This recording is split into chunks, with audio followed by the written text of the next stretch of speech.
Hey, what's going on, guys? Today we are talking about the Outer Worlds Spacer's Choice Edition patch 2.5.70, and this one is actually a pretty packed update if you have been waiting for the game to feel a little cleaner, smoother, and less annoying in the small moments that can break the flow. The patch went out on PC, Xbox consoles, and PlayStation consoles, and right away it focuses on the kind of fixes that players notice the moment they jump back in, because companions now show their status effects properly instead of having those icons blocked by their HP bars. The font scaling setting now scales UI icons the way it should, and the status bar now shows all the relevant status effect icons instead of leaving you guessing what is going on. That might sound like little stuff on the surface, but these are the kinds of UI issues that can make a game feel clunky, even when the core experience is fine. The update also cleans up a few visual and interface annoyances, like the Super Scoper 3000 zoom actually displaying correctly, the arrow graying out when there are no more options, and workbenches showing item ownership more clearly while you are moving through them. There are also a couple of typo fixes in there, which might not sound dramatic, but they still help the game feel more polished and finished. On top of that, a few odd interaction problems are gone too, like the item repair tutorial no longer freezing when you switch to the inventory tab, the hacking and lockpicking tutorial now triggering properly when your skill is already high, and manual saving now working even while you are under the concussed status effect.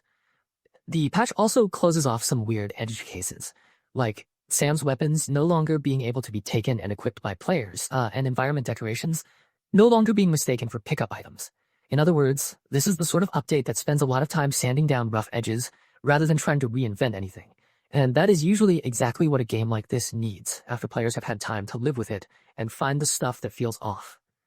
And honestly, some of the quest and progression fixes here are probably going to matter even more than the UI changes for a lot of people, because those are the kinds of bugs that can block your run or make a mission feel broken when it really should not be. For example, in Monarch, you can now sleep in either bed during Little Memento, which removes a pretty specific roadblock,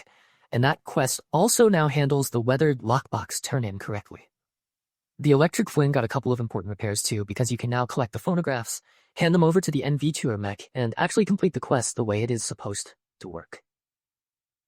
Signal point in space was also adjusted so Sophia does not hand it out after you have already grabbed the targeting module, which is one of those logic fixes that makes the story progression line up properly. Speak to Spencer Woolrich no longer stays stuck active if you already handled the Bellhop Owens route and retrieved the security footage first, and Bolt with his name now avoids the awkward issue where Huxley could turn invisible during the conversation after being released. There are also fixes for the Radiator Parts conversation flow, Solution Vital updating after Captain Irian goes down, and the OSI Temple Truce setup with Sanjar and Zora behaving the way it should. Then there is the performance side, which is a big deal because this update does not just patch dialogue and menus. It also goes after framerate drops and stability problems in several places.